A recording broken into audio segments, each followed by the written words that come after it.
Hey, lovely, you felt it, haven't you? Not just his presence, but his pull, that heat in the air when he looks at you, that silent ache in his body when your soul walks into the room. And maybe you flinched because they taught you to fear it, to shrink from his fire, to believe that his desire was dangerous, heavy, even unholy. But deep inside, you know it's not. You've seen it in his eyes, haven't you? That moment when he touches you like he's remembering something sacred. When his hunger doesn't feel like lust, it feels like longing for God through you. You've run from it before, not because it was wrong, but because it was too pure to bear. But now, you're being asked to face it, because his desire is not a shadow. It is a prayer, a frequency, a divine remembering, and no union can truly awaken until the feminine stops fearing the fire and starts receiving it with reverence. This is the moment you rewrite the story, not by surrendering your power, but by reclaiming the holiness of his longing, the one that was never meant to be silenced, only seen. Are you ready to feel what you were always meant to hold? There's something in his eyes when he looks at you that makes your soul remember. Not the surface glances, not the flirty charm, but the moments when he gets quiet, still. When his eyes soften, not with lust, but with recognition, as if something ancient has just awakened inside of him. This is the desire that no one talks about, the sacred kind, the one that doesn't try to possess you, but to honor you, the one that doesn't see your body as an object, but as a temple.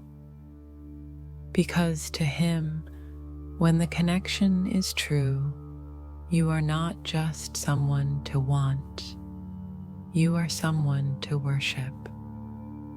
Have you felt it? That intensity that rises not from the mind, but from something deeper, like his very soul is calling out to you through his skin. He may not have the words for it.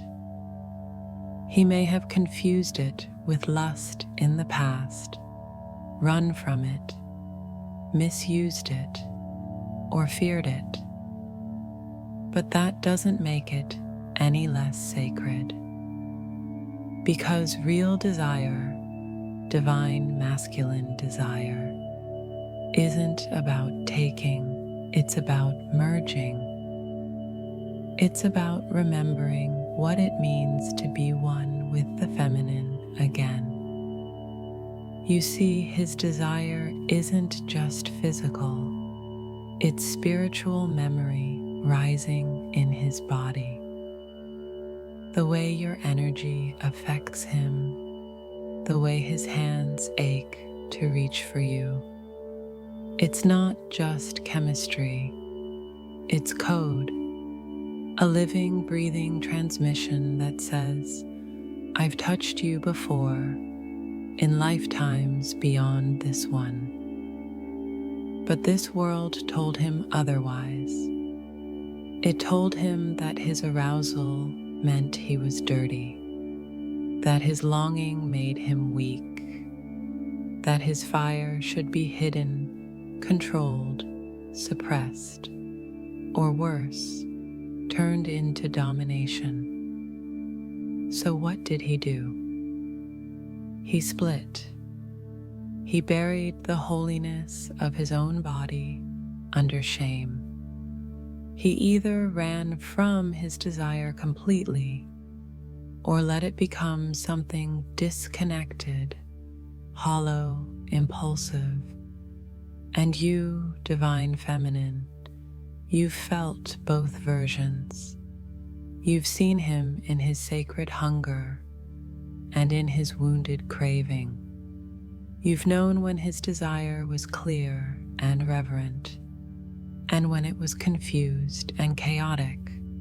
You've felt the ache and also the fear. Because let's be honest, what happens in your body when his eyes linger just a little longer than expected? Do you soften or do you pull back? Do you feel honored or objectified? Do you feel his soul or just his skin? And what if both are true? What if the divine masculine is awakening through his desire, but still learning how to carry it? This is why your remembrance matters. Because when you see the truth of his desire, you help him remember it too. When you don't shrink from his fire, but stand in your own light and let it meet you, you open a portal, a space where his desire can breathe again, not as something to be feared, but as something sacred enough to be felt. He doesn't want to harm you. He wants to feel you. He wants to surrender to the mystery of what awakens inside him when you walk into a room. He wants to come undone at your feet, not because he needs to be saved, but because he finally sees God in you. You are not the receiver of lust. You are the activator of remembrance, and he is not the predator. He is the pilgrim, walking toward the sacred. But here's the truth, beloved. Until you see the divinity in his desire, he will keep hiding it in shame. Until you stop rejecting what you secretly know is holy, he will keep believing it's wrong. And the union will remain incomplete, not because of love, but because the fire was never allowed to meet the altar. So ask yourself, can you hold his gaze without retreating? Can you feel his longing without judging it? Can you open to the ache that lives between two souls who remember touching beyond this body? This is not about surrendering your boundaries. It's about elevating your awareness. It's about seeing what's real underneath the noise of what the world told you to fear. Because when he looks at you like that, when his body trembles, not with conquest, but with devotion, you're not just witnessing desire. You're witnessing a man remember his purpose, to hold the feminine as sacred again. And that remembering begins when you stop running from it. She doesn't always run because she doesn't feel it. She runs because she feels it too much, too fast, too deep, too raw. The moment his energy gets closer, not just physically, but soulfully, something in her chest tightens, not because it's wrong, but because it's too familiar, too ancient, too true. You've felt this, haven't you? That strange mix of arousal and panic, of being drawn in and wanting to run, of craving his arms but fearing his eyes, because you know they don't just look at your face, they see your soul. And maybe that's the part that scares you, not the desire itself, but the depth of recognition that comes with it. Because when he touches you like he remembers, you're not just a woman anymore. You're a mirror. You're a portal. Your every lifetime, every vow, every promise returned. And while that sounds beautiful, the truth is, it can be terrifying, because the feminine has been hurt across lifetimes, across lineages, across bodies that once trusted and were betrayed. So now, when a masculine comes near with energy this potent, not just wanting your body, but your essence, your nervous system responds not only to him, but to every imprint that ever said, "You're not safe here."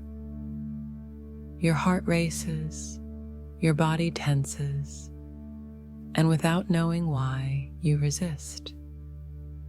Not because your soul is saying no, but because your trauma is. Let's call it what it is. The feminine was taught to fear desire, his and her own.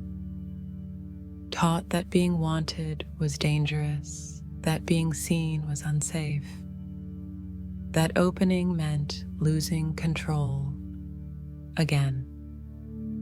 And so we created armor, walls, stories.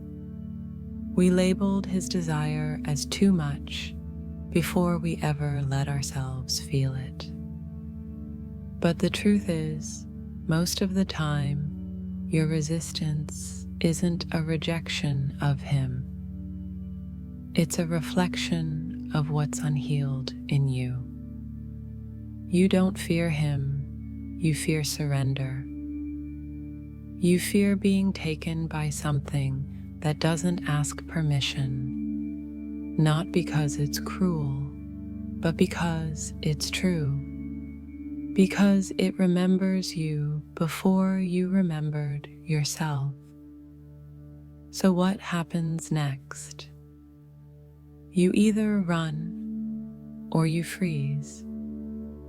You either numb or overthink. You either push him away or pretend it doesn't matter. But the ache doesn't go away, does it? Because the ache isn't about him. It's about you. It's about the parts of you that are ready to receive him, but are still afraid to be that open.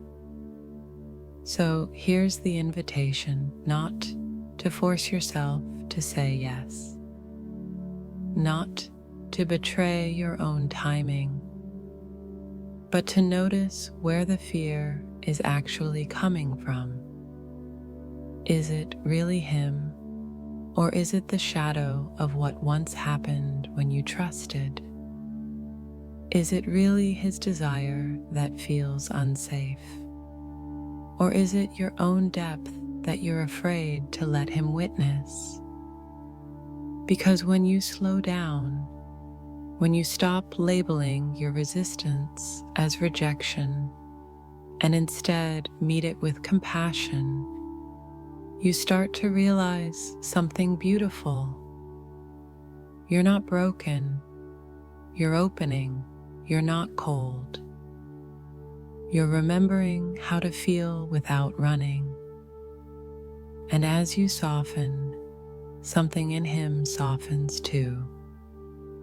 He may not have the words, but he senses when your heart starts to breathe again.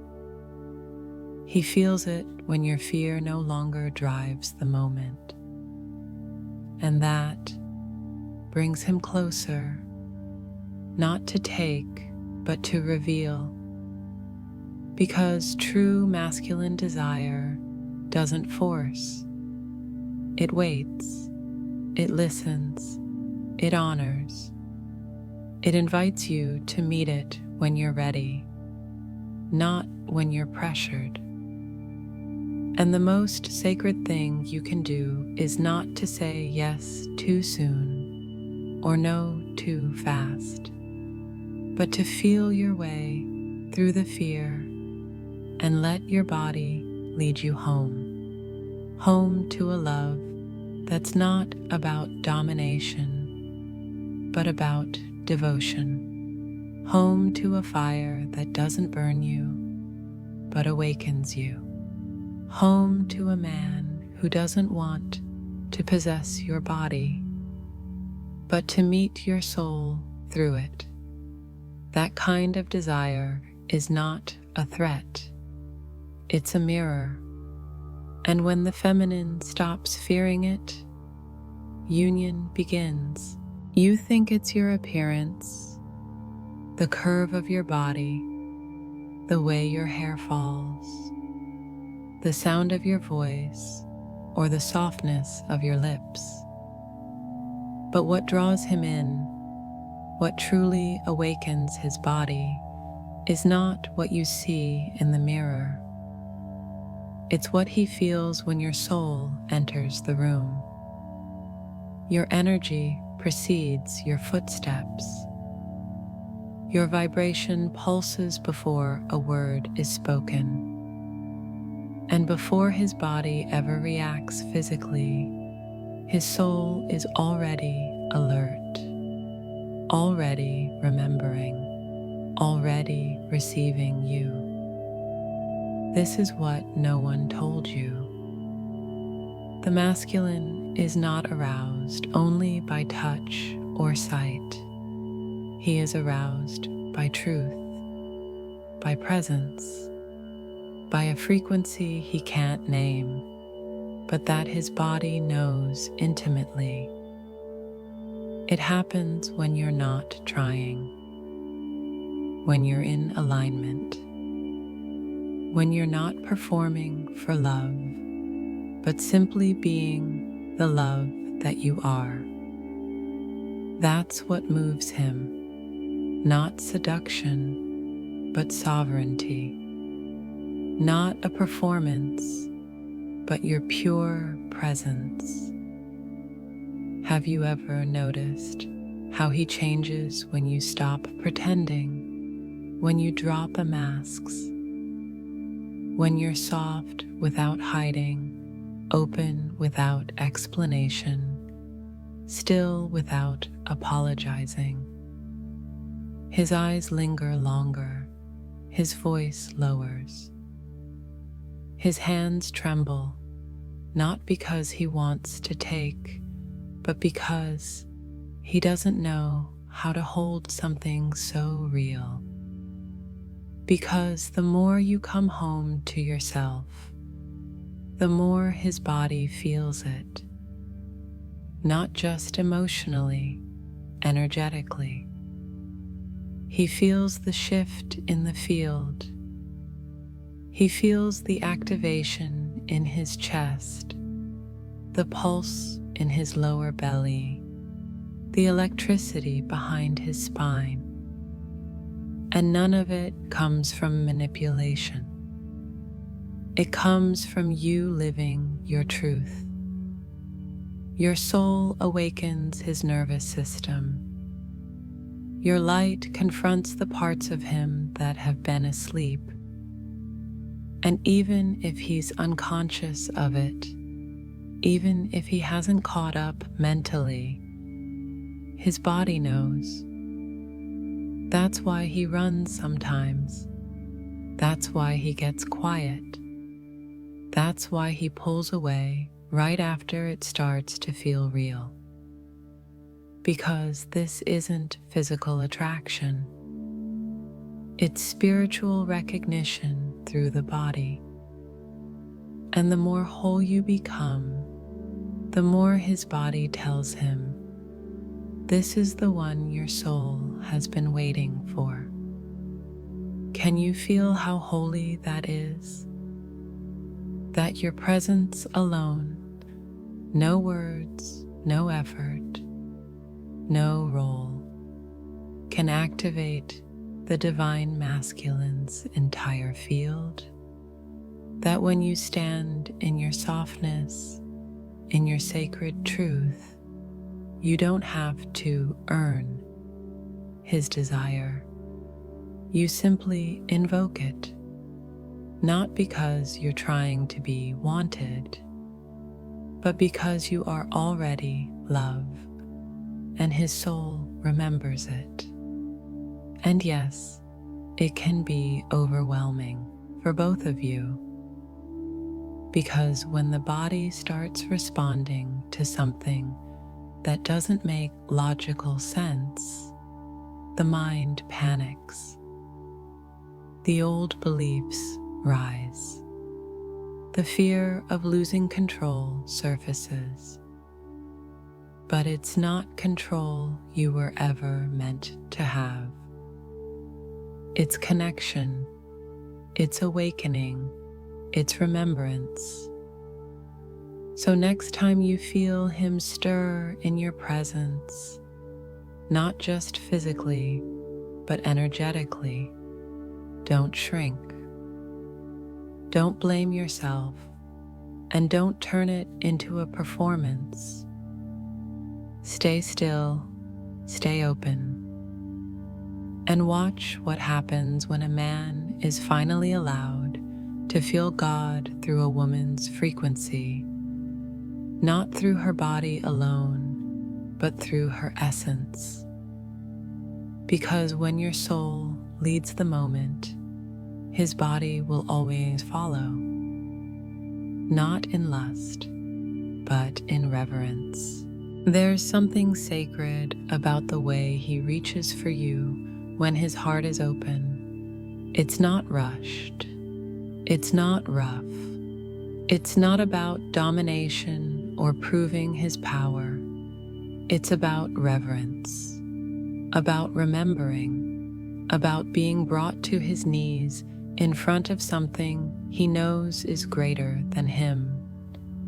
And yet, somehow, a part of him too. You've seen that look in his eyes, haven't you? The one that trembles, not from fear, but from awe. The one that says, I don't want to own this. I want to honor it. Because when a masculine is in his truth, when his soul has awakened beyond performance, he no longer sees the feminine as a conquest. He sees her as the altar, and deep within him, he longs to worship, not with songs or words, but with presence, with stillness, with the silent offering of his undivided attention. But the world distorted that desire, taught him to hide it, to replace intimacy with conquest, to replace feeling with chasing, to replace softness with dominance.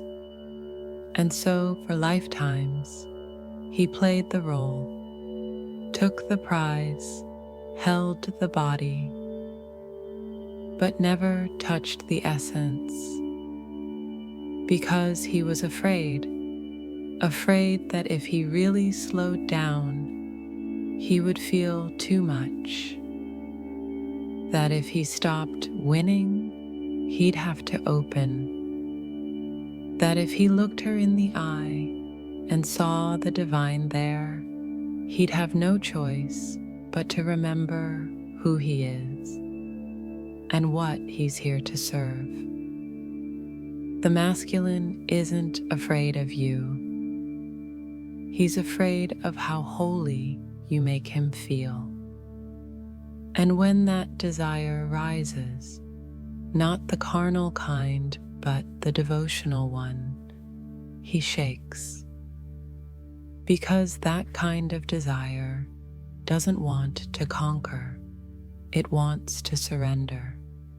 It wants to rest in the curve of your being, not because it wants to consume you, but because it's been searching for that home all its life. He doesn't want to take your power. He wants to kneel before it, not in submission, but in sacred meeting. So if you've ever felt confused by his intensity, if you've ever wondered why he touches you like you're both the storm and the peace, it's because he's finally starting to remember. Desire isn't dirty, it's divine. And in your presence, he's not just turned on. He's turned inward, into a space where his walls fall, where his masks drop, where his ego crumbles. And all that remains is a man who doesn't want to win you. He wants to feel you. Can you receive that? Can you let yourself be worshipped, not as an object, but as a sacred mirror? Can you stand in your radiance without doubting it? Can you let his gaze soften you, not because it wants something, but because it remembers everything? This is the kind of love that changes lifetimes, not because it's perfect, but because it's pure. And when you allow the masculine to love you like this, with trembling hands, quiet reverence, and holy desire, you awaken something in him that no performance ever could: devotion. And from that place, there's no need to chase, no need to play, no need to prove. Because when he sees the divine in you, he also begins to see it in himself. And that is the beginning of true union. Why the union requires you to face his fire. There is no true union without fire. Not because love must hurt, but because truth always burns through illusion, and the divine masculine carries that fire, not to harm you, but to awaken what has been asleep, to mirror back to you what still hides behind your light, to call you out of your spiritual performance and into your embodied truth. You say you want union. You say you want the masculine to return. But are you ready for what it will bring? Because when he comes back, not just as a man, but as fire made flesh, he doesn't bring comfort. He brings activation. He brings truth. He brings the mirror of everything you've said you're ready to receive, and everything you're still afraid to hold. And this is where most feminine souls waver, not because the love isn't real, but because they didn't expect the truth to be this intense. You've grown strong in your healing, safe in your solitude, powerful in your remembering. But when his fire shows up, the one that sees through you, stirs you, awakens your body, and calls out your soul, something in you might tremble again, not from fear of him, but from fear of what you'll have to surrender to let him in. Because his fire won't let you stay in hiding. It won't let you settle for almost or maybe. It won't allow you to half love or half feel or half trust. It demands your entire self. And most of all, it demands your reception. He doesn't need you to chase. He doesn't want you to fix. He needs you to feel, to stay, to stand in your softness and say, "Yes, I see you, and I am not afraid." But that requires you to face the part of you that is still afraid of being consumed, afraid of losing yourself, afraid of becoming visible in ways that no one ever saw you before. Because his fire won't just touch your skin, it will touch your shadow. It will light up every part of you that you've spiritually bypassed. It will say, "You say you want sacred love, but can you hold it when it stands in front of you, fully present, fully potent, fully alive?" This is not the union of fairy tales. It's the union of frequency, of resonance, of mutual willingness to stand in the fire together without running. And the feminine, she must go first, not because she is weaker, but because she remembers first. You already know the fire is sacred.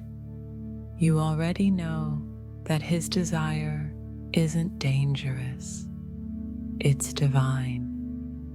But now you must act like you know. Now you must stop dimming your light when his burns too hot. Now you must stop shrinking when his gaze reaches deeper than your mask. Because the moment you stand still in the fire, fully exposed, fully radiant, fully willing, you initiate him. You show him it's safe to stop running from his own flame. You teach him that his passion is not poison, it is power. You anchor the sacred feminine in a way that gives his masculine something to rise into, not escape from. So let the fire come. Let it stir you. Let it shake loose the last remnants of your doubt. Because union doesn't happen in the calm. It happens in the moment when both souls choose presence over fear, truth over comfort, sacred heat over spiritual numbness. And you, beloved, were built for this. Not to burn, but to transform, not to be overtaken, but to stand sovereign within the flames. Because when the feminine stops fearing the masculine's fire, she becomes the temple that holds it. And from that temple, true union rises. They told you desire was dangerous, that it would pull you off your path, that it would cloud your wisdom, distract your spirit, and dim your light. But what if that was never the truth? What if the very thing you were taught to fear was the very thing meant to open you? You see, in the sacred union between twin flames, desire is not the enemy. It is the messenger, the one that says, "Look here, feel this. There's something alive in you that's ready to rise." It is not lust, it is longing, not for pleasure alone, but for presence, not for possession, but for merging, not to take, but to return. And the masculine feels it first in his body, that undeniable pull in your direction, that ache in his bones when you're near, that silent tremor when your voice crosses the distance between you. But it doesn't stop there. That desire grows. It deepens. It expands beyond the physical until it reaches the soul, and there it becomes devotion. And you are the one who must remember this, because if you keep seeing his desire as something shameful, if you shrink every time he aches for you, if you mistranslate his hunger as impurity, you will close the very gate you've been begging the universe to open. Because desire is the entry point, the energy that opens both bodies and hearts, the sacred spark that breaks down the armor, his and yours. But only if you let it. Are you willing to see his gaze not as a threat, but as a mirror, one that reflects not just your beauty, but your divinity? Are you willing to feel your own desire without shame, to hold it without explaining, fixing, or hiding it? Are you willing to understand that union cannot exist without this heat, this ache, this sacred tension between two souls who remember the fire they once shared? Because the truth is, if you numb desire, you numb the path. If you fear his fire, you will never let it warm you. If you keep trying to feel safe by staying cold, you'll miss the love that was only ever meant to melt you. So here is your final invitation. Stop separating the spiritual from the sensual. Stop dividing sacred love from sacred touch. Stop believing you must choose between soul and body. They were always one. And when you let that truth live in you, when you stop resisting what you feel in his presence, everything shifts. Because union doesn't come through avoidance. It comes through receiving, through softness, through remembrance. So let his desire remind you of your radiance. Let your openness remind him of his purpose. Let the energy between you rise, not to consume, but to bless. And the next time you feel that fire, don't run, don't freeze, don't overthink. Just breathe, just open, just let yourself be seen, not as someone he wants, but as the one his soul has been praying to return to. Because in that moment, desire is no longer a threat. It is the threshold. And once you both walk through it, there is no going back. Only deeper, only truer, only into the divine love that was always waiting on the other side of your permission.